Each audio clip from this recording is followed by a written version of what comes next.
বিকেল, বাইরে ঝমঝম করে বৃষ্টি পড়ছে।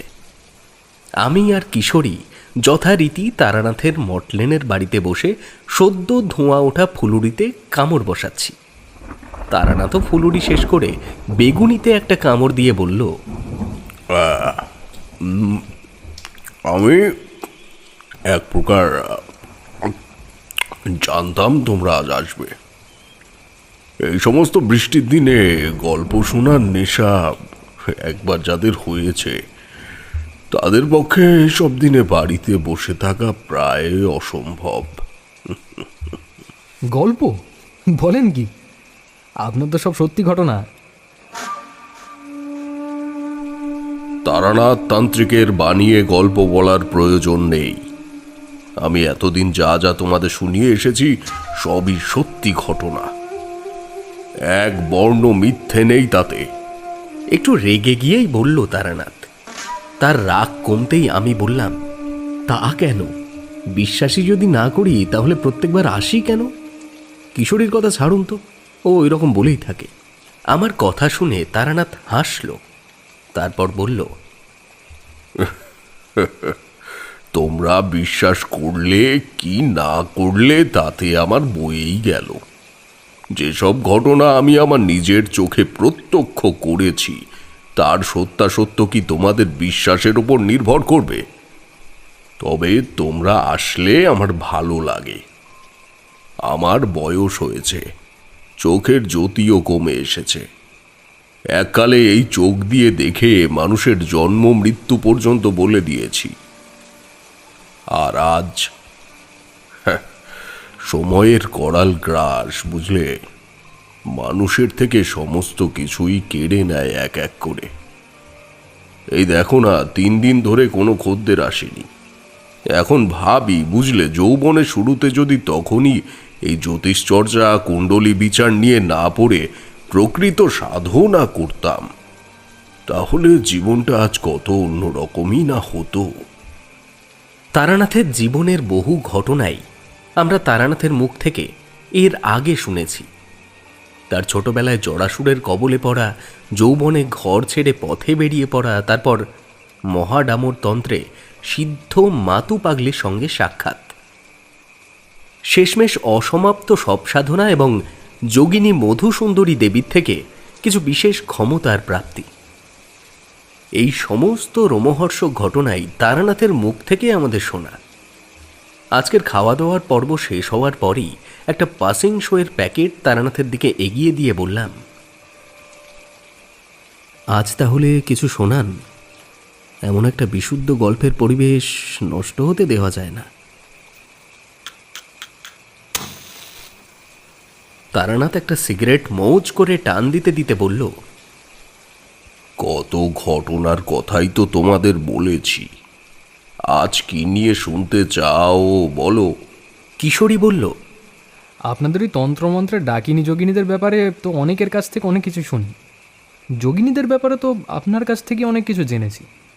আজ বরং ডাকিনীদের নিয়ে কিছু বলুন না। আপনি কখনো নিজের চোখে সেরকম কিছু দেখেছেন? সিগারেটের শেষ টানটা দিতে দিতে চোখ বন্ধ করে তারানাথ বলল,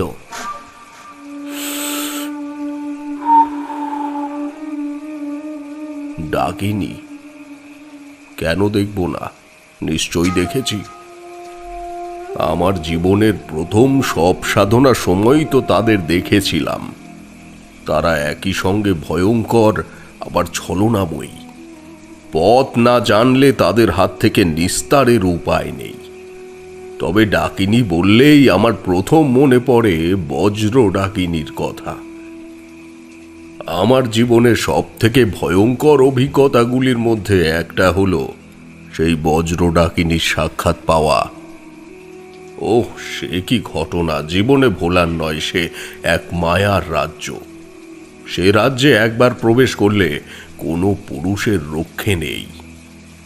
সেখানে কোনো পুরুষ নেই, কোনো নারী নেই, আছে কেবল মায়াবিনীরা। দিনের বেলায় সেই গ্রাম বড়ই সুন্দর। সুন্দর বাড়িঘর, গৃহস্থ বধূরা ঘরে ঘরে যে যার মতো কাজে ব্যস্ত। কিন্তু রাত্রে সেখানে রক্ত গঙ্গা বয়ে যায়। ডাকিনীরা এক ভয়ঙ্কর পৈশাচিক লীলা খেলায় মেতে ওঠে। ওরা পিশাচিনী, তাদের বুকের মধ্যে আছে আদিম প্রতিশোধের স্পৃহা। অনেক কাল আগে এটা ছিল এক মাতৃতান্ত্রিক দেশ, কিন্তু বাইরের দেশ থেকে একদল হানাদাররা এসে এই দেশ দখল করে নিল। তারা মেয়েদের উপর মর্মান্তিক অত্যাচার শুরু করলো। ঘরে ঘরে পড়ে গেল হাহাকার, শিশুদের কান্নায় আর মেয়েদের চোখের জলে মাটি ভিজে গেল। তখন সেই গ্রাম মধ্যস্থ এক নারী এগিয়ে এসে তাদের উপাস্য দেবীর সাধনায় ব্রত হল। তাদের উপাস্য দেবী ছিলেন মায়া প্রতিমা। মায়া দেবীর কঠোর সাধনায় সে সিদ্ধি লাভ করে। তারপর শুরু হয়ে যায় তাদের প্রতিশোধের পালা। গ্রামের সব মেয়েদের সে ওই মায়াতন্ত্রে দীক্ষা দেয়। সে এক ভয়ানক তন্ত্র হে। এই তন্ত্রে যাদের দীক্ষা হয় তারা অসীম, অযাচিত ও অপার্থিব ক্ষমতার অধিকারিণী হয়। মায়াবী রূপ ধরে তারা পুরুষদের বশ করে। যুগ যুগ ধরে তারা তাদের বুকের প্রতিশোধ স্পৃহা জাগিয়ে রেখেছে। পুরুষরা এখনো তাদের কাছে খেলার পুতুল। মায়া বিদ্যা প্রয়োগ করে তারা পুরুষদের রূপ বদলে দেয়।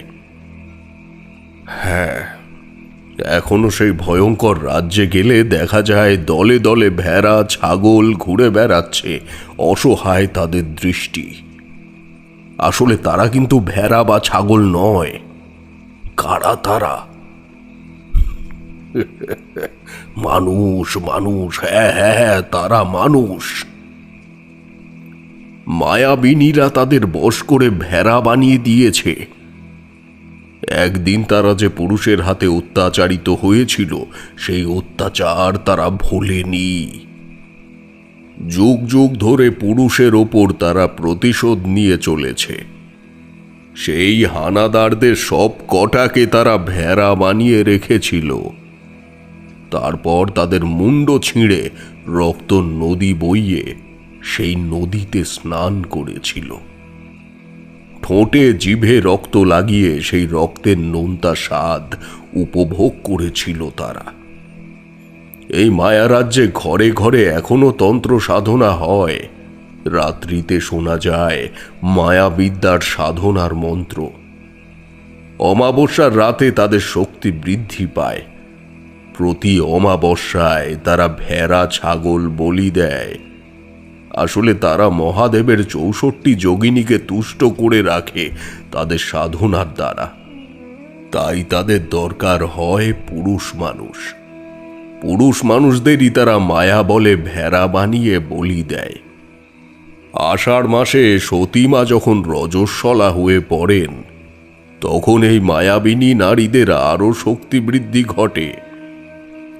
এই সময় তারা পুরুষ মানুষদের ছলা কলায় ভোলায়।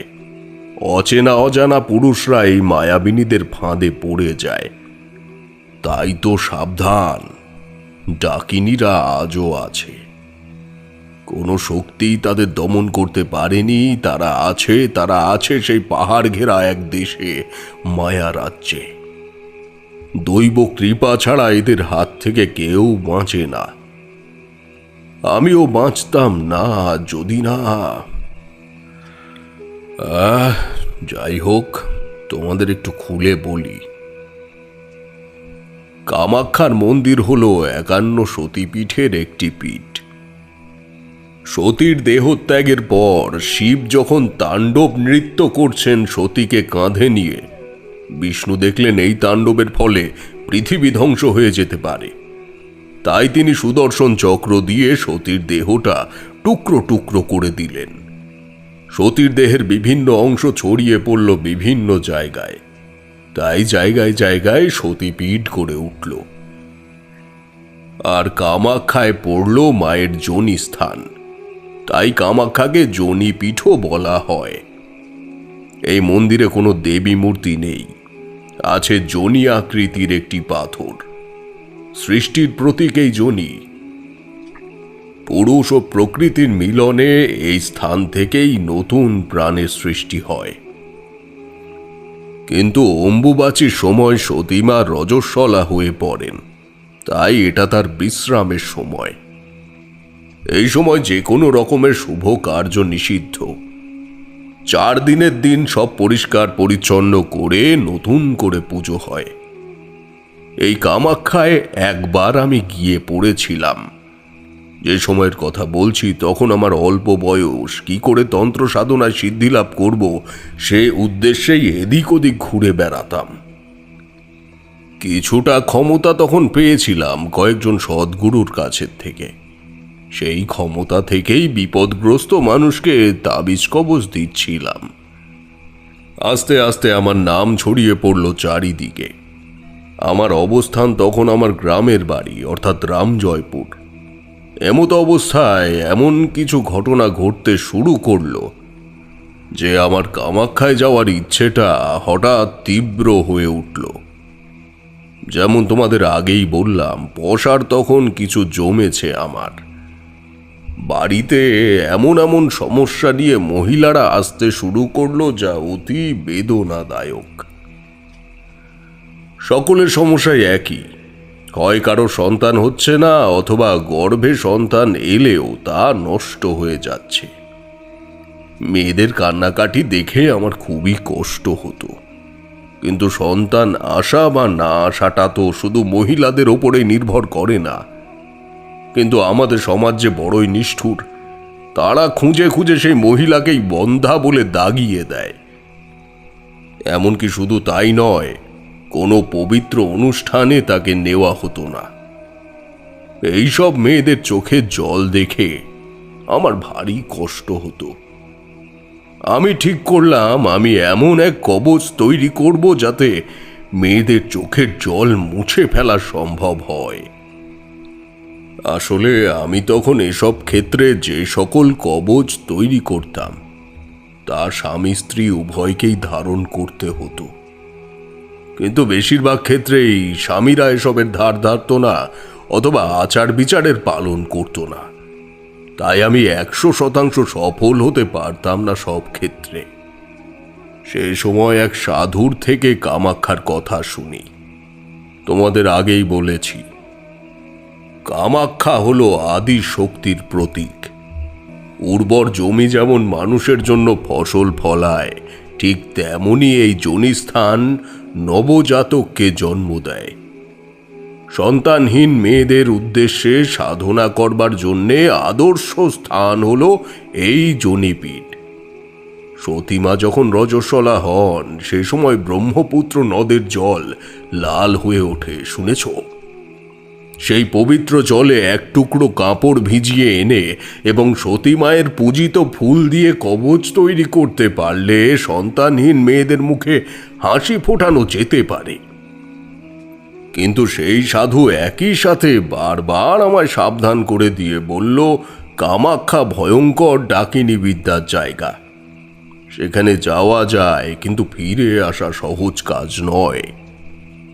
তবে একবার সেখানের থেকে সিদ্ধি লাভ করে ফিরতে পারলে তার মতো সিদ্ধ পুরুষের তুলনা আর কোথাও পাওয়া যাবে না। নিম্ন বর্গের সাধনা থেকে উচ্চ বর্গের তন্ত্রক্রিয়া সবই তার করায়ত্ত হবে। এ কথা শুনে আরো জেদ চেপে গেল। মনে মনে ভাবলাম, আমি তো একটা ভালো উদ্দেশ্য নিয়ে সেখানে যেতে চাইছি। এর সঙ্গে যদি তন্ত্র সাধনায় সিদ্ধি লাভ করতে পারি তাহলে তো আরো ভালো। যাই হোক, তখনকার দিনে কামাখ্যায় একা যাওয়া যেত না। একদল তীর্থযাত্রীর দলে ভিড়ে পড়লাম। সবাই চলেছে অম্বুবাচী উৎসব উপলক্ষে। অম্বুবাচীর সময় পৃথিবীর বুকে এক প্রাণের সঞ্চার হয়। তারপরের অমাবস্যা আসার আগে যে কৃষ্ণপক্ষ, সেই সময়টাই হলো তন্ত্র সাধনার প্রকৃত সময়। তীর্থযাত্রীর দলে অনেক সাধু ছিল। তার মধ্যে একজন বিশু বলে আমার সঙ্গে গায়ে পড়ে আলাপ করে নিল। আমি না চাইলেও সে আমাকে নানান রকম তন্ত্রক্রিয়ার কথা জানাতে চাইত। আমি ততদিন মাথু পাগলির সংস্পর্শে এসে গেছি। তন্ত্রক্রিয়ার অনেক কিছুই আমার আয়ত্তে এসেছে, কিন্তু আমি কিছু তাকে বলতে চাইতাম না।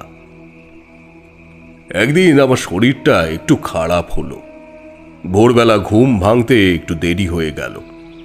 বিশু বলল, দলের লোকজন রওনা হয়ে গেছে, তবে একটু দ্রুত পদে হেঁটে গেলে তাদের ধরা যায়। আমার মনে মনে রাগ হলেও তা প্রকাশ করলাম না। কিছুক্ষণ পর রওনা দিলাম। তখনকার দিনে রাস্তাঘাট তেমন ভালো ছিল না, বলা যায় রাস্তাই ছিল না। দুর্গম বন জঙ্গলের মধ্যে দিয়ে যেতে হতো। আরও কিছুটা যাওয়ার পর পাহাড়ি পথ শুরু হলো।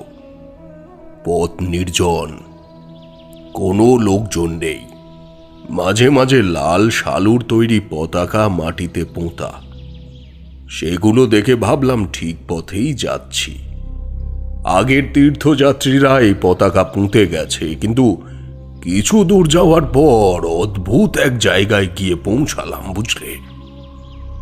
চারিদিকে পাহাড়, তার মাঝখানে একটা চৌকো মাঠ মতো জায়গা। সেখানে একটা ছোট্ট চালা ঘর। আমার সঙ্গী বিশু বলল, চলো ওই ঘরটায় একটু বিশ্রাম করি। চালা ঘরটায় ঢুকতে দেখি একটা কালী মূর্তি। তার সামনে চোখ বুজে সাধনায় বসেছেন এক সাধু। বিশু তাকে প্রণাম করল। দেখা দেখি আমিও প্রণাম করলুম। সাধু চোখ খুলে আমার দিকে তাকালো। সে কি অন্তর্ভেদী দৃষ্টি! আমি যে শ্মশানে সব সাধনা পর্যন্ত করেছি, সেই আমারও বুকের ভেতরটা যেন কেঁপে উঠল তার চোখ দেখে। সাধুর পরনে একটা কৌপিন ছাড়া আর কিছু নেই। চোখ দুটো রক্তবর্ণ। হাতের ইশারায় আমাদের বসতে বললেন। বিশু আমাকে নিয়ে একধারে বসল। কিছুক্ষণ পর কিছু ফল প্রসাদ আমাদের দেওয়া হলো। সাধু চোখ বুজে সাধনা করেই চলেছে। আমার ভালো লাগছিল না।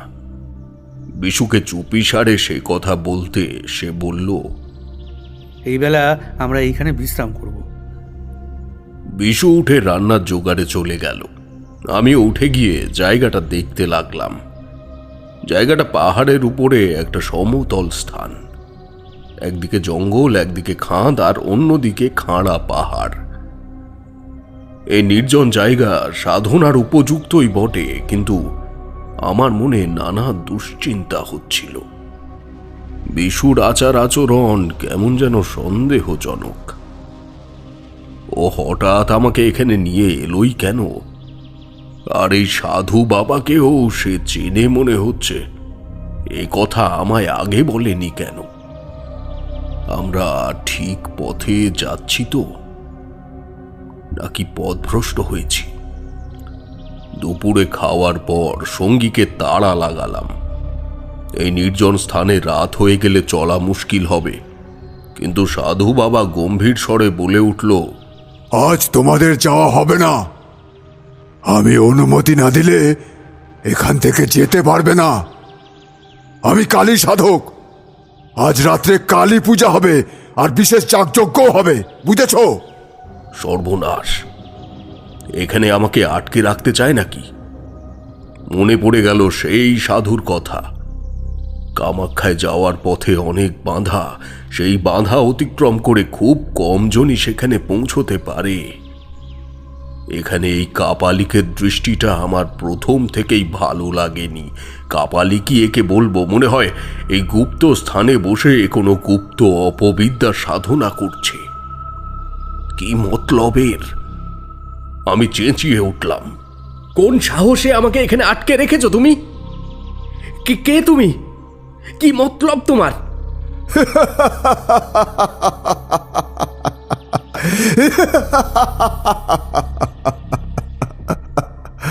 আমার মতলব কি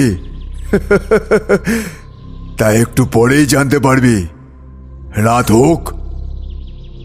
তোর মতো একজনের প্রতীক্ষায় ছিলাম আমি এতদিন। তুই তো তন্ত্র সাধনায় কিছুটা সিদ্ধি লাভ করেছিস, তাই না? তোর মতো একজনকে পেলে আমি সব সাধনায় সিদ্ধি লাভ করতে পারবো। আমি পিশাচ সিদ্ধ হয়ে যাব। সব পিশাচরা আমার বশে থাকবে, বশে। আমি হব পরম শক্তিধর। এই বলে সে হা হা করে অট্ট হাসি হেসে উঠল। এ কি বিপদে পড়লাম! এ তো আমাকেই সব বানিয়ে সব সাধনা করতে চাইছে। আজ অমাবস্যা, আজ রাতেই বলি দেব তোকে। বলি দিয়ে নররক্তে আমার ওই মাকে সন্তুষ্ট করব আমি। বহুদিনের প্রতীক্ষার পর মা আমার নররক্তে সন্তুষ্ট হবেন, আর আমি সাধনায় সিদ্ধি লাভ করব, সিদ্ধি লাভ।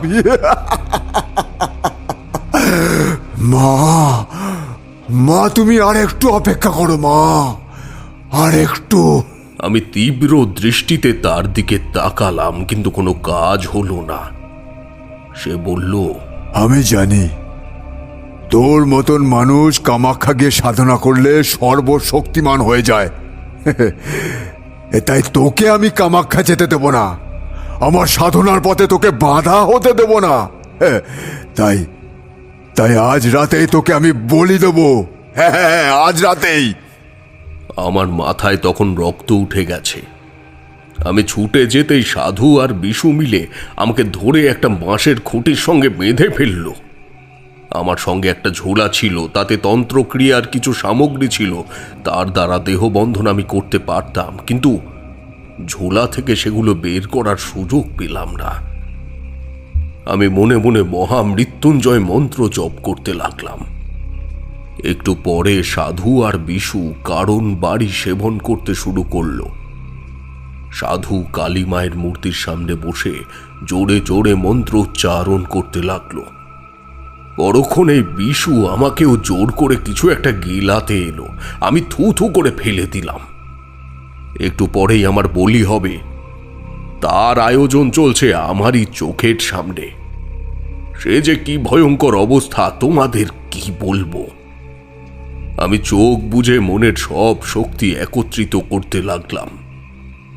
বান মারা ইত্যাদি কালো জাদু প্রদর্শন করতে আমি ঘৃণা করতাম, কিন্তু তখন আমার পক্ষে আত্মরক্ষাই আসল কথা। আমি অপেক্ষা করতে লাগলাম কখন আমার হাতটা খুলে দেবে ওরা। আমার ঝোলা থেকে মন্ত্রপুত জল আর নিমের ডাল বের করতে পারবো, কিন্তু কিছুই করতে হলো না। ভাগ্য আমার সহায় ছিল। 1 ঘন্টা ধরে পুজো আর তার সঙ্গে কারণ সেবনের ফলে সাধু আর চেলা মানে বিশু, তাদের দুইজনার অবস্থা টলমলে হয়ে গিয়েছিল। বিশু আমাকে একটা লাল কাপড় পরিয়ে দিল, হাত দুটো খুলে আমাকে বলির জায়গায় নিয়ে এলো। হাড়ি কাঠ তো নয়, ছোট ছোট পাথর দিয়ে তৈরি একটা উঁচু মতন জায়গায় আমার মাথাটা দিয়ে হাঁটু গেড়ে বসতে বলা হলো। বিশুর হাতে একটা উদ্যত খড়গ। সাধু এসে আমার কপালে লাল সিঁদুর পরিয়ে দিল। সাধু জোরে জোরে কি একটা মন্ত্র জপ করছিল, কিন্তু তার মন্ত্র ভালো করে কিছুই বোঝা যাচ্ছিল না। তার কথা জড়িয়ে যাচ্ছে। আমি আগেই দেখে নিয়েছিলাম কালী মূর্তির সামনে একটা কুড়ুল রাখা আছে। সাধুর চেলা আমার ঘাটটা ধরে ওই উঁচু পাথরে চেপে ধরতে যেতেই আমি লাফ মেরে ওই কালী মূর্তির সামনে থেকে কুড়ুলটা তুলে নিলাম। সাধু বিশুর হাত থেকে খড়গটা নিয়ে আমার দিকে ছুটে এলো, কিন্তু আমি তখন কুড়ুলটা মাথার উপরে ঘোরাতে শুরু করে দিয়েছি আর বলছি, আয় আয়, কে আমায় বলি দিবি? আয় আয়, এগিয়ে আয় আমার দিকে। তোরা কালী পুজো করছিস? হ্যাঁ, আমার উপর স্বয়ং মহাদেব ভর করেছে। আয়। আমার রূপ দেখে তারা ভয় পেয়ে গেল। এমনিতেই তাদের পা টলমল করছিল। ইতিমধ্যে বিশু একটা মশাল তুলে আমার দিকে এগিয়ে এলো। এর মধ্যে সাধু একটু সামলে নিয়ে খড়গটা নিয়ে আমার দিকে এগিয়ে এলো একত্রিতভাবে। আমি উপায় অন্তর না দেখে কালী মূর্তির পেছনে চলে গেলাম। দেখি সেখানে পাথরের গায়ে একটা গুহা মুখ, সেখানে একটা মশাল জ্বলছিল। আমি গুহার মধ্যে ঢুকে গেলাম। মশালের আবছা আলোয় গুহার ভেতরে কিছুটা দেখা যাচ্ছিল। ভাবলাম গুহাতে ঢুকে কিছুক্ষণ বসে থাকি, অন্ধকারে ওরা ধরতে এলেই কুড়ুলটা দিয়ে কোপ মেরে দেবো একদম। কিন্তু কিছুটা এগোতেই দেখলাম এক বিষধর গোকড়ো সাপ উদ্যত ফনা তুলে রয়েছে। আমি স্থাণুর মতো দাঁড়িয়ে রইলাম। আমি তার এক হাতের মধ্যে দাঁড়িয়ে রয়েছে, একটু নড়াচড়া হলেই এক ছোবলে শেষ করে দেবে। ওরাও এসে গুহার মুখে দাঁড়িয়েছে, ছায়া দেখে বুঝতে পারলাম পায়ে পায়ে যে পিছিয়ে যাব তার উপায় নেই। ওরা খড়গ হাতে দাঁড়িয়ে আছে এদিকে, সামনে উদ্যত ফনা লক লক করছে তার বিষধর জিহ্বা। আমার অবস্থাটা বুঝতে পারছো তোমরা? চুপচাপ দাঁড়িয়ে নাগমন্ত্র জপ করে চলেছি, আর সেও যেন স্থির দৃষ্টিতে আমার দিকে তাকিয়ে আছে। দুই মহাশক্তির মধ্যে যেন ভীষণ টানাপোড়েন চলছে। বিশু আর সাধু কিন্তু জানতো যে গুহাতে সাপ আছে, তাই ওরা ভিতরে ঢুকছিল না। বেশ অনেকক্ষণ পর আমারই জয় হলো। নাগদেবতা ফনা নামিয়ে সুরসুর করে পেছনের দিকে অন্ধকারে চলে গেল। আমি এবার একটু সামনের দিকে এগিয়ে যেতেই সঙ্গে সঙ্গে ওরা পেছন থেকে ঢুকে এলো ভেতরে। খড়গ দিয়ে আমাকে এক কোপ দিতে যেতেই আমি কুড়োল দিয়ে সাধুর হাতে এক ঘা বসিয়ে দিলাম, আর সে পেছন দিকে পড়ে যেতেই এক বিভৎস চিৎকার, সাপ তাকে ছোবল দিয়েছে। এই চিৎকার শুনেই তার চেলা পড়ি কি মরি করে বাইরের দিকে ছুট দিল। আমিও বাইরে বেরিয়ে এলাম। ছুটে গিয়ে তাকে ধরে বললাম, অনেক হয়েছে, অনেক হয়েছে, এবার থাম। নড়াচড়া করবি তো কুড়ুলের কোপ দিয়ে শেষ করে দেবো একদম। সে তখন আমার রূপ দেখে থরথর করে কাঁপছে। সে আবার পা জড়িয়ে ধরে বলল, বুঝেছি বাবা, তুমি অনেক বড় সাধু, কোনো সাধারণ লোক নও। আমাকে ক্ষমা করে দাও, তুমি যা বলবে আমি তাই করব। তখন রাত কত জানি না, অমাবস্যার রাত, ঘুটঘুটে অন্ধকার চারিদিক।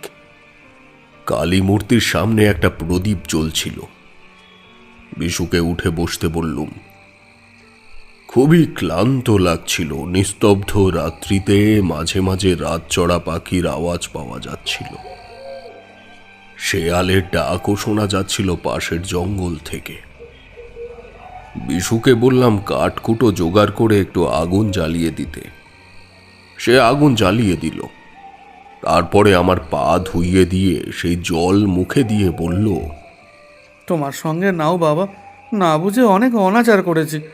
আমাকে ওই সাধু বলেছিল সে সাধনায় সিদ্ধিলাভ করলে তার কিছু ক্রিয়া আমাকে শিখিয়ে দেবে, তাই ওর সাথে থাকতাম আমি। এখন তুমি আমাকে এই নির্জন জায়গায় ফেলে যেও না বাবা। সে হবে খন, এখন আগে সকাল হোক। খিদে পেয়েছিল খুব, কিন্তু খাওয়ার ইচ্ছে ছিল না। একটা মাটির কুঁজোয় খাওয়ার জল ছিল, খেয়ে শুয়ে পড়লাম। পরদিন সকাল হতেই বিশু মানে আমার সঙ্গী আতপ চাল আর মুগ ডাল দিয়ে একটা খিচুড়ি বানিয়ে ফেলল। সেই খিচুড়ি খেয়ে আমরা রওনা দিলাম। কি মনে করে আমি কালী মূর্তিটার সামনে কিছু জবা ফুল এনে রেখে দিলাম যাওয়ার আগে। সামনেই একটা জবা ফুল গাছ, ফুলে ফুলে ভর্তি হয়েছিল। চারদিক তাকিয়ে দেখলাম সাধনার উপযুক্ত স্থানই বটে। পাহাড়ের গা দিয়ে ঝর্ণা বয়ে যাচ্ছে, গাছপালাও অনেক, কাঠকুটোর অভাব নেই। আবার হয়তো কোনো সাধক আসবে, তার হাতে কালিমা আবার পুজো পাবে। রাত্রে যে স্থানকে ভয়াবহ মনে হচ্ছিল, আজ এই সকালে স্থানটিকে পবিত্র মনে হলো। এই সময় আমি বলে উঠলাম, আসলে কোনো স্থানই অপবিত্র নয়, মানুষই তাকে অপবিত্র করে তোলে, তাই না ঠাকুরমশাই? ঠিকই বলেছ। মানুষ সৎ উদ্দেশ্যে সাধনা করলে পৃথিবীর কত উপকার করতে পারে, কিন্তু অসৎ উদ্দেশ্যে সাধনা করে মানুষ পৃথিবীটাকে নরক বানিয়ে দেয়। যাই হোক, সব গুছিয়ে রওনা দিচ্ছি, এমন সময় বিশু বলল, ঠাকুরমশাই, এই রাস্তা দিয়ে গেলে সেই নিচে গ্রামের রাস্তা দিয়ে অনেকটা পথ ঘুরে যেতে হবে। তার চেয়ে চলুন, ওই গুহার মধ্যে দিয়ে বাইরে যাবার একটা পথ আছে, সেটা দিয়ে গেলে রাস্তা অনেক কম হবে। কিন্তু কি কিন্তু? গুহার ভেতরে সাপ আছে। সাপ এখন আর নেই, এখন দিনের বেলা। চল চল চল। বলে আমি তাড়া লাগালাম। গুহার যেহেতু বাইরে একটা মুখ আছে, তাই গুহাটা খুব একটা অন্ধকার ছিল না। তাও আমরা লাঠি ঠক ঠক করে চললুম। কিছুটা যাওয়ার পরে পায়ে কি একটা যেন লাগলো। আবছা আলোয় দেখতে পেলাম সেই সাধুর মৃতদেহটা পড়ে রয়েছে। তাই তো, মৃতদেহটার তো কিছু একটা গতি করা দরকার। বিশুকে বললাম, চল বিশু, আমরা দুজনে মিলে এটাকে টেনে নিয়ে ওইদিকে ঝর্ণার জলে ভাসিয়ে দিই। সাপে কাটা দেহ তো পোড়াতে নেই। তারপর শেয়াল কুকুরের ভোজ হয়তো হবে। যাই হোক, দুজনে মিলে মৃতদেহটাকে নিয়ে গুহার বাইরে গিয়ে দেখলাম একটা ছোট নালা মতন বয়ে যাচ্ছে সামনে দিয়ে। সেখানেই মৃতদেহটা ফেলে দিলাম।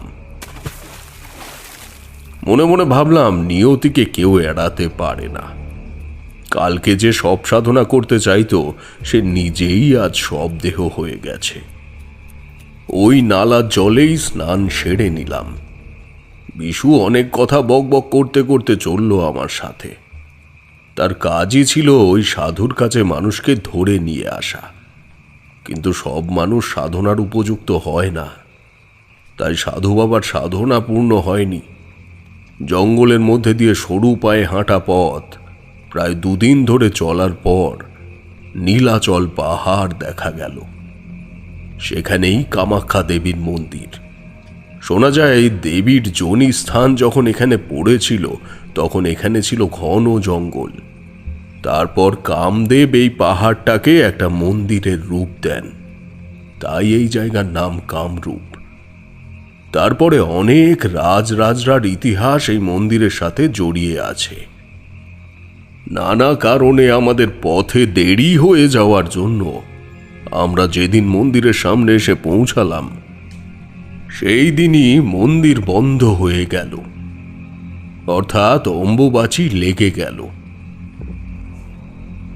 বন্ধ দরজার সামনে দাঁড়াতে একটা লোক মুখে দাড়ি গোঁফ ভর্তি, একটা লাল ধুতি পরনে, আমাদের দূর দূর করে তাড়িয়ে দিল।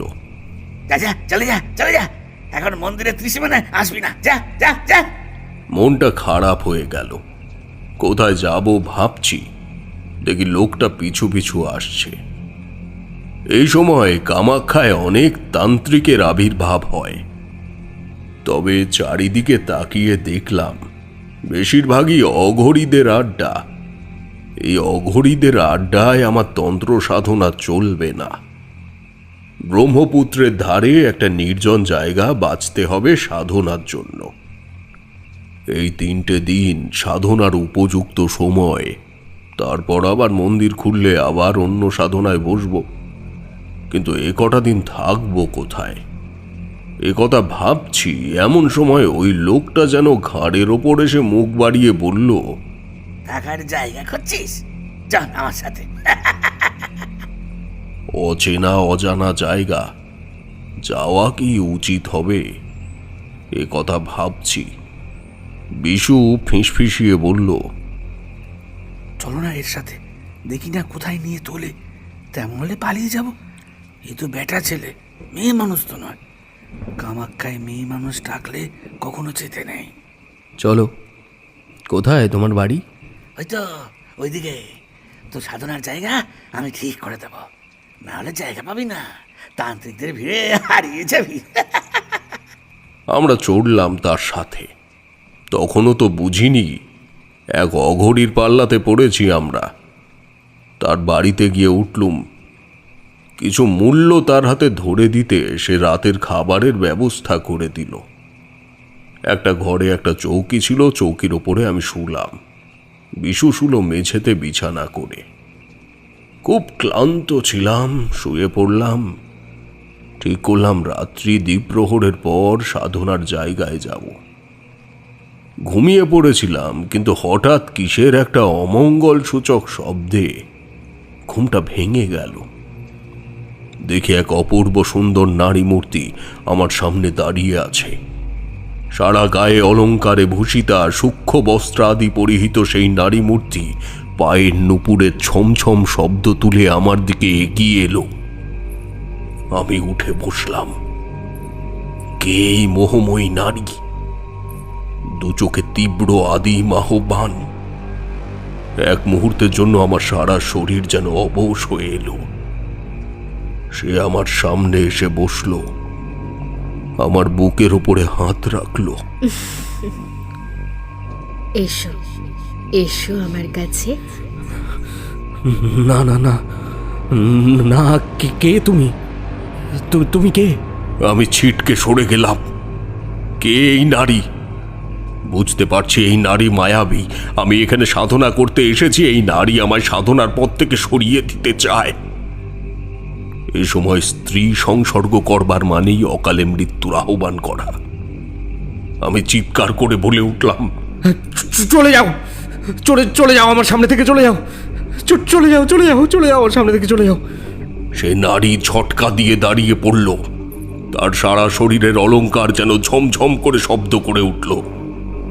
তীব্র স্বরে সে বলে উঠল, কি তোর এত বড় সাহস? তুই আমায় ফিরিয়ে দিচ্ছিস? আমি দেবী 64 যোগিনীর এক যোগিনী। তোকে দেখে গাম পীড়িত হয়ে আমি তোর কাছে এসেছিলাম, আর তুই আমাকে ফিরিয়ে দিচ্ছিস? জানিস এর ফলাফল কি হতে পারে? আমাকে তুমি ক্ষমা করো, আমাকে তুমি ক্ষমা করো। আমি পারবো না, আমাকে ছেড়ে দাও, ছেড়ে দাও, আমাকে ছেড়ে দাও। সেই নারী হিসিয়ে বলে উঠল, ছেড়ে দেব না। আমি যাকে আহ্বান করি তাকে আমার কাছে আসতেই হয়। আমার চিত্ত বিনোদিত না করা পর্যন্ত তোর মুক্তি নেই। এটা মনে রাখিস তুই। সে আমার দিকে আবার কয়েক পা এগিয়ে এলো, আমার হাত দুটো ধরে তার দিকে আকর্ষণ করলো। আমি তাকে এক ধাক্কা দিয়ে তক্তপোষের থেকে নামিয়ে ছাড়লাম। এবার সে আর নিজের ক্রোধ সংবরণ করতে পারল না। আমায় ধাক্কা দিলি তুই? এত বড় সাহস তোর? আর তোর রক্ষে নেই। এই বলে সে সারা শরীরে একটা ঝাঁকুনি দিয়ে উঠল, সঙ্গে একটা বিভৎস হাসি। মুহূর্তের মধ্যে সেই রূপসী নারী মূর্তি পরিণত হলো এক পিশাচিনীতে। মুখের দুপাশে ঠেলে বেরিয়ে রয়েছে সদন্ত। কোমরে আর বুকে কিসের যেন কাঁচা চামড়া ঝোলানো। সেখান থেকে টপ টপ করে রক্ত ঝরছে। কি সব পশু পাখির হাড় দিয়ে তৈরি মালা ঝুলছে তার গলায়। মাথার চুল পিঠময় ছড়িয়ে রয়েছে বিন্যস্ত ভাবে। তার হাতে কিসের একটা যেন হাড়। হঠাৎ ওই হাড়টা সে আমার দিকে ছুঁড়ে মারল এবং তীক্ষ্ণ স্বরে সে বলে উঠল, আমি আজ তোর রক্ত পান করবো পাপিষ্ঠ। আমাকে আজ পর্যন্ত কেউ ফিরিয়ে দিয়ে পার পায়নি, কেউ না। ততক্ষণে আমি দেহবন্ধনের মন্ত্র পড়তে শুরু করেছি। আমার কোমরে একটা লোহার শলাকা ছিল, সেটা দিয়ে তাড়াতাড়ি কৌশলে আমি আমার চারিপাশে একটা দাগ কেটে দিলাম। তারপর দরজা খুলে লাফিয়ে বাইরে চলে এলাম। পেছনে শুনতে পেলাম সেই পিশাচিনীর চিৎকার। আমি ছুটতে চলে এলাম ব্রহ্মপুত্রের ধারে। তখন রাত্রি 1 প্রহর অতীত হয়েছে। একটা বট গাছের তলায় ক্লান্ত হয়ে বসে পড়লাম। বসার পরপরই হঠাৎ মনে পড়ল বিশুর কথা। সে কোথায় গেল? সে নিশ্চয়ই অঘরীদের পাল্লায় গিয়ে পড়েছে। ওর কথা ভেবে খারাপ লাগলো। নিশ্চয়ই অঘরীরা ওকে দিয়ে নিম্ন মার্গের কাজকর্ম করাবে। এখানে আসতে আসতে অঘরীদের ক্রিয়াকলাপ কিছু চোখে পড়েছে। আগামীকাল সকালে বিশুর একবার খোঁজ করব ভাবলাম। তখন চোখ বুজে ধ্যানে বসলাম।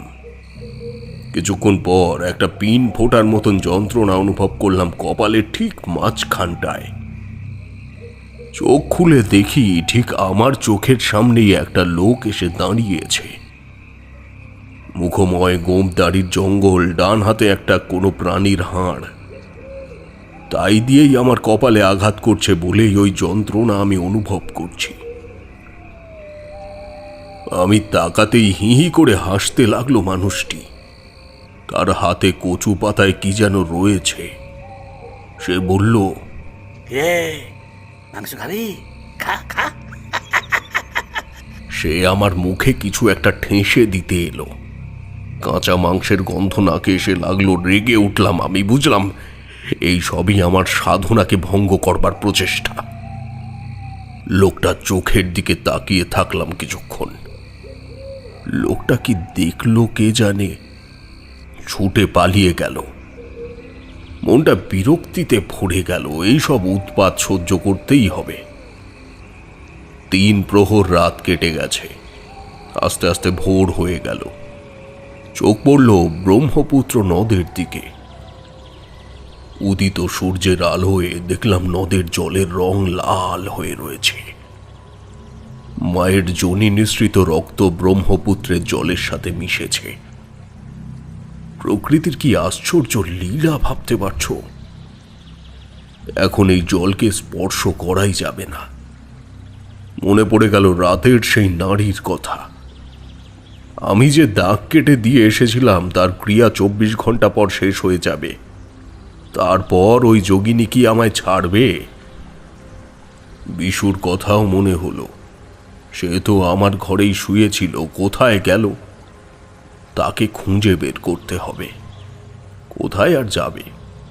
এখানেই থাকবে মন্দিরের আশেপাশে। সারাদিন এদিক ওদিক ঘুরে বেড়ালাম। দোকান থেকে খাবার কিনে খেলাম, কিন্তু বিশুকে কোথাও দেখতে পেলাম না। বেচারি নিশ্চয়ই কোনো ডাকিনীর পাল্লায় পড়েছে। এরা অনেক মায়া জানে। দেখতে দেখতে আবার রাত হয়ে এলো। দিন থাকতে থাকতেই একটা জায়গা খুঁজে রেখেছিলাম। ঠিক করেছিলাম যে বাড়িতে যোগিনীর পাল্লায় পড়েছিলাম তার থেকে বিপরীত দিকে কোনো নির্জন স্থানে যাব। রাত গভীর হলো। সাধনা শুরু করলাম, কিন্তু আজ কিছুতেই সাধনায় মন বসাতে পারছি না। বারে বারে ধ্যান ভেঙে যাচ্ছে। কখনো কানের কাছে কাকের কর্কর শব্দ শুনছি, কখনো বা টিকটিকি টিকটিক করে উঠছে।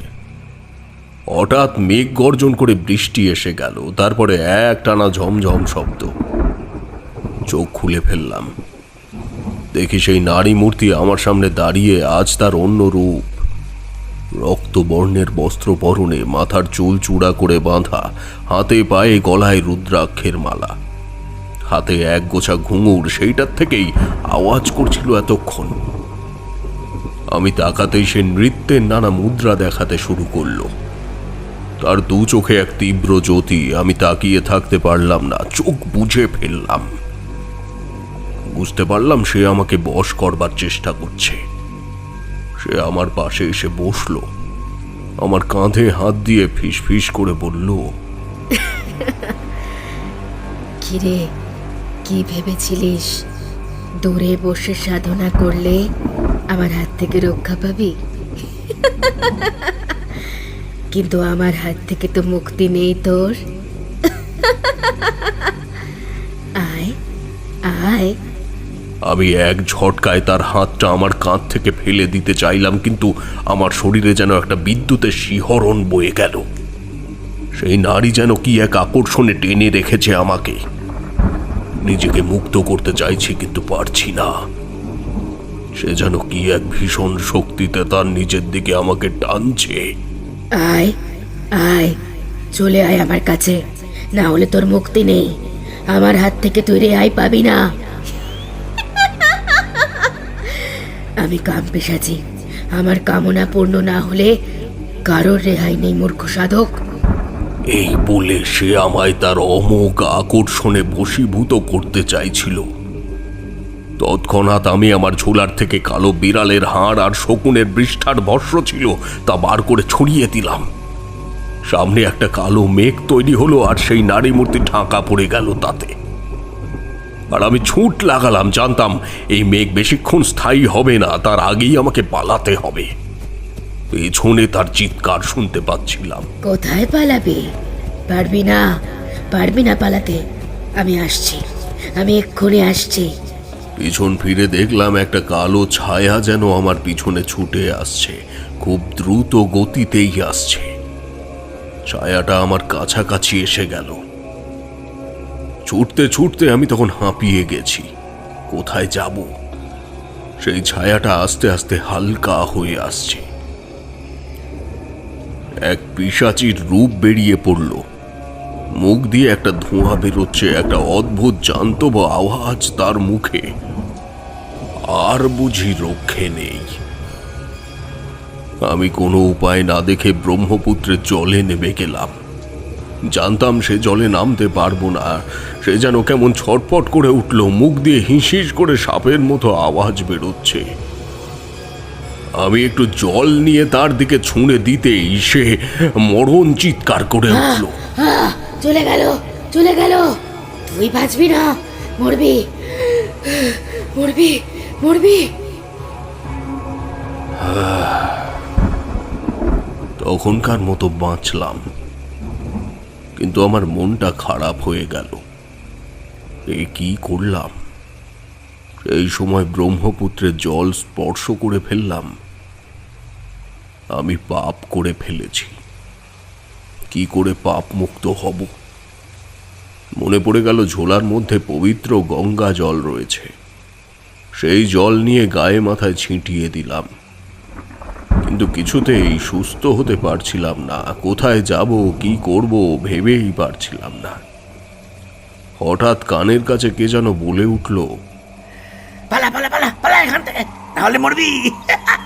হঠাৎ কোথা থেকে কতগুলো কুকুর এসে ডাকতে শুরু করলো আমাকে ঘিরে। একটা বেজি আমার পায়ের উপর দিয়ে চলে গেল। মনে হলো যেন একটা শ্মশানে আছি আমি। আর কতগুলো লোক এসে আমাকে ঘিরে ধরেছে।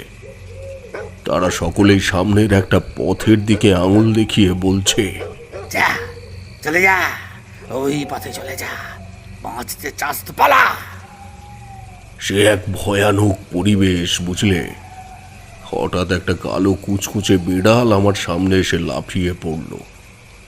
সেটা চোখ দুটো জলজল করছে। বিড়ালটা সামনের রাস্তার দিকে ছুটতে শুরু করলো। তার ওই চোখ দুটো এতই জলজল করছে যে সেই আলোতে রাস্তাটা দেখা যায়। আমি মন্ত্রমুগ্ধের মতো বিড়ালটাকে অনুসরণ করতে লাগলাম।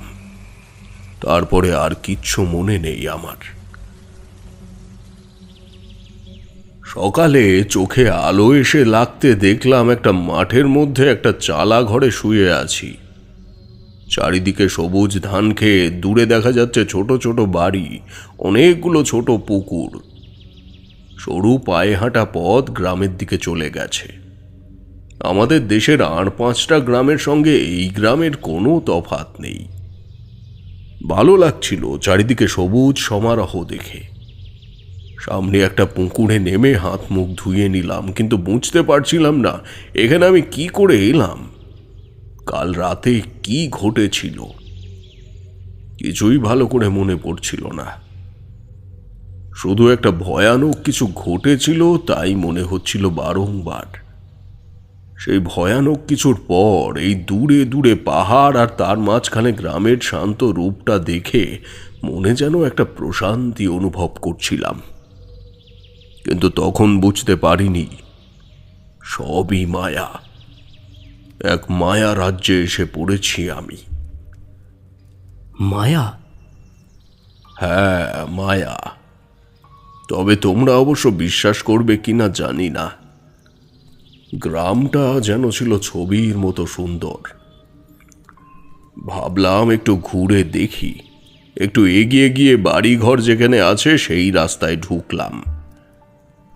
কিন্তু একটু হেঁটে যেতেই আশ্চর্য লাগলো, রাস্তায় কোনো লোকজন নেই।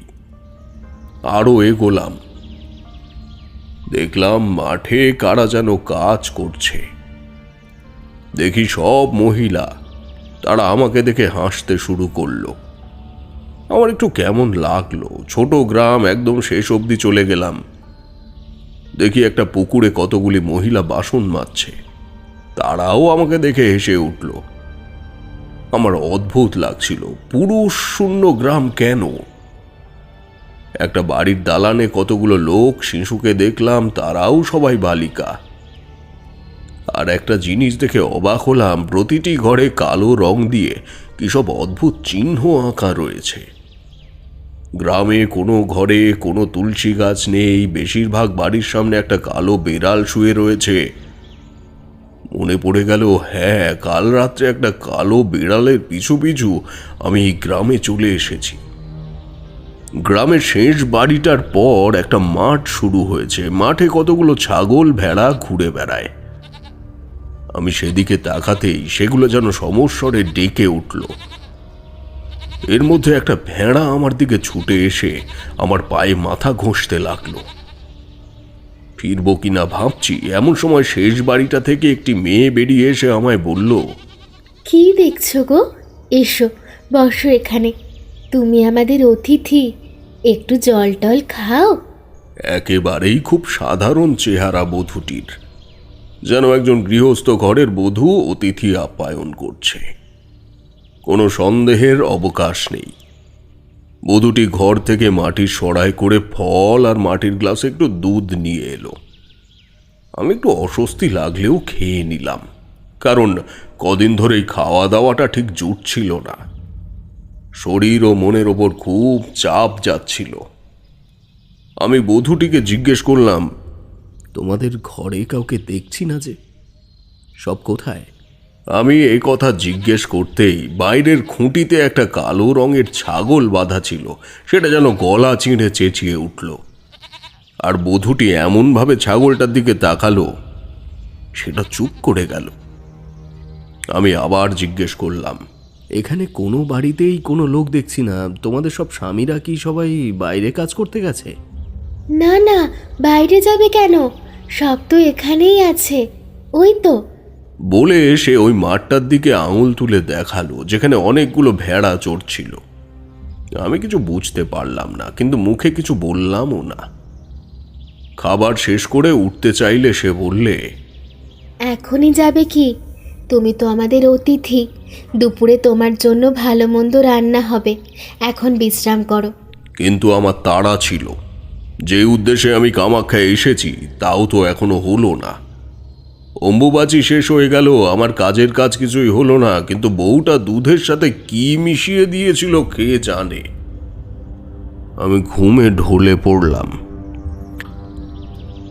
শুধু ঘুমের আগে ওই ছাগলটার করুণ স্বর আমার কানে আসছিল। সে যেন চিৎকার করে আমাকে কি বলতে চায়। কখন ঘুম ভাঙলো জানি না, চোখ খুলতেই একটা ভয়ঙ্কর ঘটনার মুখোমুখি হলাম। দেখলাম ঘরের মধ্যে একটা আধো অন্ধকার আর কতগুলো নারীর মুখ আমার মুখের উপরে ঝুঁকে আছে। চমকে উঠলাম। হঠাৎ একটা হাহা করে অট্টহাসির আওয়াজ। একটা নারীর মুখ আমার মুখের কাছাকাছি এগিয়ে এলো, আমার গলা দুটো চেপে ধরে বলল, কিরে, বলেছিলাম না আমার হাত থেকে তোর মুক্তি নেই? আজ শুধু আমি নই, এই নারীরাও তোকে নিয়ে এক খেলা খেলবে। তোকে সব সহ্য করতে হবে। আধো অন্ধকারে ছায়া ছায়া কারা যেন ঘুরে বেড়াচ্ছে। কেউ আমার হাত ধরে টানছে, কেউ আমার পা ধরে টানছে, চুল ধরে টানছে। আর কি বিশ্রী আওয়াজ, কি বিশ্রী হাসির আওয়াজ। সে নারী এসে আবার বলল, এবার আমাদের ডাকিনী রূপে তোকে দেখতে হবে। বেরিয়ে আয়, বেরিয়ে আয় বাইরে। আমার হাত ধরে সে বাইরে টেনে নিয়ে এলো। দেখলাম দলে দলে ডাকিনী যোগিনীরা ঘুরে বেড়াচ্ছে। কি বিভৎস তাদের চেহারা। মাথার জটা বাঁধানো চুল, কারো কারো মাথায় কালো পালক গোজা, কারো বা শরীরে নানান রকম উল্কি। ভেড়া বা ছাগলের চামড়ার পোশাক পরে আছে সকলে। কেউ কেউ রাস্তার মধ্যে বসে পড়ে ভেড়ার মুন্ড ছিঁড়ে রক্ত খাচ্ছে, সারা রাস্তায় রক্ত। পাখির পালক, জন্তুর হাড় দল বেঁধে বাদুর আর চামচিকে উড়ে বেড়াচ্ছে। আমি আর তাকিয়ে থাকতে পারলুম না, চোখ বুজে ফেললুম। মনে হয় জ্ঞান হারিয়েছিলাম। কিছুক্ষণ পর চোখ খুলে দেখলাম একটা সুন্দর দেখতে ঘরোয়া মেয়ে আমার মাথার কাছে বসে আছে।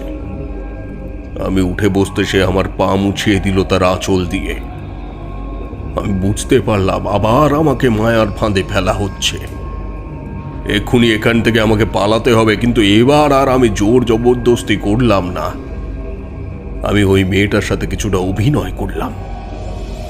কিন্তু এরা ডাকিনী বিদ্যায় পারদর্শী, এদের ভোলানো অত সহজ কাজ নয়। কিছুক্ষণ পরেই তার আসল মূর্তি বেরিয়ে পড়ল। তুই আমাকে ভোলাচ্ছিস? এই ডাকিনীকে তুই ঠকাতে চেয়েছিলিস। আর না, আমি অনেকক্ষণ তোর ছলা কলা সহ্য করেছি। আর না, এবার দেখ কি করি। সে আমার হাতটা ধরে টেনে এনে থুতু করে মুখের থেকে কি যেন ছিটিয়ে দিল। আমি চোখে অন্ধকার দেখলাম। আমার হাত ধরে সে একটা আসনে বসিয়ে দিল। আমি একটু চোখ খুলে দেখলাম আমার সামনে দুটো হাড় দিয়ে কেমন গুণাকৃতিতে কেমন একটা চিহ্ন আঁকা রয়েছে। তার মধ্যে কি একটা জন্তুর মাথার খুলি, কতগুলো কালো কাকের আর শকুনের পালকের ছাই, আর ডাকিনীর কোলে রয়েছে একটা ছোট্ট ভেড়া আকৃতির পুতুল। আমি বুঝলাম সর্বনাশ, এ তো অপবিদ্যা প্রয়োগ করে আমার প্রাণটা ওই ভেড়ার পুতুলের মধ্যে পুরে দিতে চাইছে। ওহ, তার মানে এই সেই গ্রাম, এই গ্রাম যেখানে পুরুষ মানুষদের ভেড়া আর ছাগল বানিয়ে রেখে দেওয়া হয়। এই গ্রামের কথা আমি আগেই শুনেছিলাম। পুরুষ মানুষদের প্রথমে এরা নিজের ছলা কলায় ভোলায়, তারপর বশ করে রাখে। কি করব ভেবে পারছিলাম না। মেয়েটা তার ডাকিনী রূপ ধারণ করছে। মাথার চুল চূড়ো করে বাঁধা, লাল রক্তবর্ণের কাপড় পরা, কপালে রক্তবর্ণের সিঁদুর, কিসব যেন মন্ত্র বিড়বিড় করছে সে। মন্ত্রটা এমন সুরে বলছে, শুনতে শুনতে একটা নেশা লেগে যায়। মাঝে মাঝে সর্ষে পোড়ার কিসের বিষটা আমার দিকে ছুঁড়ে দিচ্ছে। আমার ঘুম এসে যাচ্ছিল, চোখ খুলে রাখতে পারছি না। কিন্তু আমাকে তো ঘুমিয়ে পড়লে চলবে না। বুঝতে পারছি খুবই শক্তিশালী একটা বশীকরণ মন্ত্র সে বলছে। এদের মন্ত্রের দ্বারাই এরা মানুষের রূপ পর্যন্ত বদলে দিতে পারে। আমি শুনতে পেলাম সে আমাকে বলছে, চোখ খোল, তাকা আমার দিকে, তাকা। তুই এখন আমার বশে। কোথায় পালাবি? পালাতে পারবি না। তাকা, এই ভেড়াটাকে দেখ, এটা তুই। আমার হাত পা কেমন অবশ হয়ে এলেও আমার মস্তিষ্ক তখনও সচল ছিল। কিছুটা শক্তি আমারও ছিল, তাই আমি বুঝতে পারলাম কিছুতেই চোখ খুলে তাকানো যাবে না।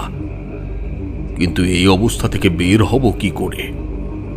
মৃত্যুঞ্জয় মন্ত্র এখানে চলবে না, কারণ ও আমাকে মারবে না। এমন কিছু একটা করতে হবে যে ওর শক্তি যেন ক্ষয় পায়। হঠাৎ মাথায় এসে গেল, এটা তো সতীপীঠ, দেবী দ্রাক্ষাণীর মন্ত্র জপ করি। দেবী দ্রাক্ষাণী হলেন দক্ষ রাজার কন্যা, সতী মায়ের আর এক রূপ। সব মানসিক শক্তি একত্রিত করে দেবী দ্রাক্ষাণীর মন্ত্র জপ করতে শুরু করলাম। কিছুক্ষণ পর শুনতে পেলাম সে বলছে, কি করছিস তুই? আমার কষ্ট হচ্ছে, আমি কিন্তু তোকে ছাড়বো না। সে একটা সূচালো হাড় হাতে তুলে নিল, আমার দিকে এগিয়ে এলো সে। এই হাড়টা দিয়ে তোর কপাল ফুটো করে 2 ফোঁটা রক্ত এই ভেড়াটার গায়ে ছিটিয়ে দেব। আর এই পাথরের বাটিতে রক্ত মেশানো ভেড়ার দুধ আছে, তোকে খাইয়ে দেব। চিরকাল তুই ভেড়া হয়ে আমার কাছে থাকবি, তোর মুক্তি নেই। পিশাচিনী চিৎকার করে উঠল, কিন্তু আমিও এক মনে দেবী মন্ত্র জপ করে চলেছি। সেই হাতটা কপালে ফোঁটাতে এলে আমি তার হাতটা ধরে ফেললাম। দেখলাম তার হাতটা কাঁপছে। বাটির রক্ত মাখা দুধটা আমি পা দিয়ে উল্টে দিলাম। সে চিৎকার করে উঠল, আমার কষ্ট হচ্ছে, আমার কষ্ট হচ্ছে, আমি পারছি না। মা, মা, তুই মাকে ডাকছিস? হ্যাঁ, আর মা আমাকে ফিরে যেতে বলছে। হ্যাঁ, মা আমার সব শক্তি হরণ করে নিচ্ছে, আমার খুব কষ্ট হচ্ছে। হ্যাঁ, হ্যাঁ। হঠাৎ ঘরের কোণে একটা জ্যোতির আবির্ভাব হলো। গম গম করে আওয়াজ হয়ে উঠল, তারানাথকে ছেড়ে দে, ও আমার ভক্ত, ওর কোনো ক্ষতি করবি না তুই। ছেড়ে দে ওকে, এ আমার আদেশ, এ আমার আদেশ। জ্যোতি যেমন এসেছিল তেমনি হঠাৎ মিলিয়ে গেল। ডাকিনী গা এলিয়ে মাটিতে শুয়ে পড়েছে দেখলাম। আমি সতীমাকে মনে মনে 10 বার প্রণাম করে বাইরে বেরিয়ে এলাম। বাইরে বেরোতে দেখলাম রাস্তা ফাঁকা, কেউ কোথাও নেই। কিন্তু হঠাৎ সেই ছোট ভেড়াটা আমার পায়ে মাথা ঘষতে লাগলো কোথা থেকে এসে। আমি বুঝলাম এ নিশ্চয়ই বিশু, কিন্তু কি করে একে মুক্ত করি? মনে পড়ল মন্ত্রপুত গঙ্গা জল আছে আমার কাছে। সাথে সাথে সেটা বের করে ভেড়াটার গায়ে ছিটিয়ে দিলাম। বিশু তার রূপ ফিরে পেয়ে আমার পা জড়িয়ে ধরল, কিন্তু সঙ্গে সঙ্গে আরো গোটা 10 ছাগল ও ভেড়া আমাকে ঘিরে চিৎকার করতে লাগলো। বুঝতে পারলাম এদের সবারই বিশুর মতন অবস্থা। সবার গায়ে মন্ত্রপুত জল ছিটিয়ে দিতেই সবাই আগের রূপ ফিরে পেল। সবাই আমার পা জড়িয়ে ধরে কৃতজ্ঞতা জানাতে চাইল, কিন্তু আমি তাদের বললাম, এসব পরে হবে, এসব এই বড় ভয়ানক জায়গা, আগে এখান থেকে আমরা পালাই। আমরা সবাই ছুটতে শুরু করলাম। দেখলাম একটা সাদা বিড়াল আমাদের পথ দেখিয়ে নিয়ে যাচ্ছে। যাই হোক, অনেকটা ছুটে যাওয়ার পর একটা পাহাড়ের সামনে এসে পড়লাম। মাঝখানে পাহাড়, রাস্তাটা দুদিকে ভাগ হয়েছে। আমরা বাঁ দিকের রাস্তা ধরলাম। পূর্ব আকাশ তখন আস্তে আস্তে ফর্সা হচ্ছে। দুই একটা দোকানপাট দেখা যাচ্ছে। এতটাই ক্লান্ত হয়ে পড়েছিলাম যে রাস্তাতেই শুয়ে পড়লাম। আমাদের সঙ্গে লোকজনও এদিক ওদিক চলে গেল। অনেক সকাল হয়ে গেলেও উঠতে পারছিলাম না। বিশুরও এক অবস্থা। মনে হচ্ছে প্রবল জ্বরে পড়েছি, গা হাত পা নাড়াতে পারছি না, এত ব্যথা। প্রায় 3 দিন পরে নিজেকে আবিষ্কার করলাম হাসপাতালে। আমার পাশের চৌকিতে শুয়ে আছে বিশু, কিন্তু তখনও শরীর খুবই অসুস্থ, উঠে দাঁড়ানোর ক্ষমতা নেই। প্রথমে কিছুই মনে করতে পারছিলাম না, তারপর আস্তে আস্তে সব মনে পড়ল। কিন্তু মনে পড়ার পর মাথাটা কেমন ভোঁ ভোঁ করে উঠল, আবার জ্ঞান হারালাম। সেদিনের পরে প্রায় 1 মাস হাসপাতালেই ছিলাম। লোকজনকে জিজ্ঞেস করে জানতে পারলাম আমরা কামাখ্যা মন্দির থেকে বিপরীত দিকে চলে এসেছি, আর অম্বুবাচী উৎসবও শেষ হয়ে গেছে। মনটা খারাপ হয়ে গেল। এত দূরে এসেও কামাখ্যা মাকে দর্শন করলাম না।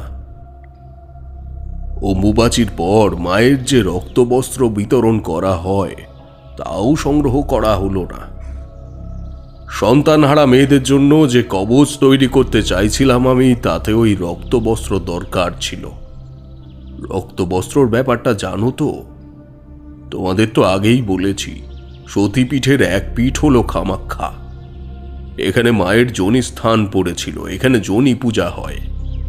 প্রকৃতির এক অদ্ভুত লীলা, মন্দিরের গর্ভগৃহের মধ্যে সেই যোনি পাথর সর্বদা জলে ভরে থাকে, আর অম্বুবাচীর সময় সেই যোনি স্থান সাদা কাপড় দিয়ে ঢাকা দেওয়া হয়।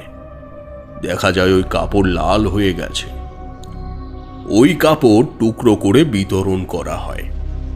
আমার দুর্ভাগ্য যে কিছুই করার সুযোগ হলো না। আরো বিপদে পড়লাম বিশুকে নিয়ে। সে আর এক মুহূর্ত ওই ভয়ানক স্থানে থাকতে চাইছিল না। তার ধারণা হয়েছে সমগ্র আসাম প্রদেশই এক ভয়ানক স্থান। ডাকিনী যোগিনীরা এখানে রাস্তায় রাস্তায় ঘুরে বেড়ায়। সুতরাং যত তাড়াতাড়ি সম্ভব ওই স্থান ত্যাগ করা দরকার। আমিও ভাবলাম, এত যখন বাধা পড়ছে তাহলে এখন সাধনা সিদ্ধ হওয়ার নয়, ভবিষ্যতে যদি আবার মা কামাখ্যা ডাকেন তখন দেখা যাবে। এইভাবেই কামাখ্যার পথে গিয়েও আমার তন্ত্র সাধনা হলো না। জীবন ধারণের তাগিদে এক সাধারণ জ্যোতিষী হয়ে রয়ে গেলাম। পরের দিন আমরা রওনা দিলাম। তারপর তোমরা তো জানো আমার কি করে আর ঘরে মন টেকে। আবার শ্মশানে শ্মশানে ঘোরা, তারপর একদিন মধুসুন্দরী দেবীর দেখা পাওয়া, আর সে গল্প তো তোমাদের আগেও বলেছি।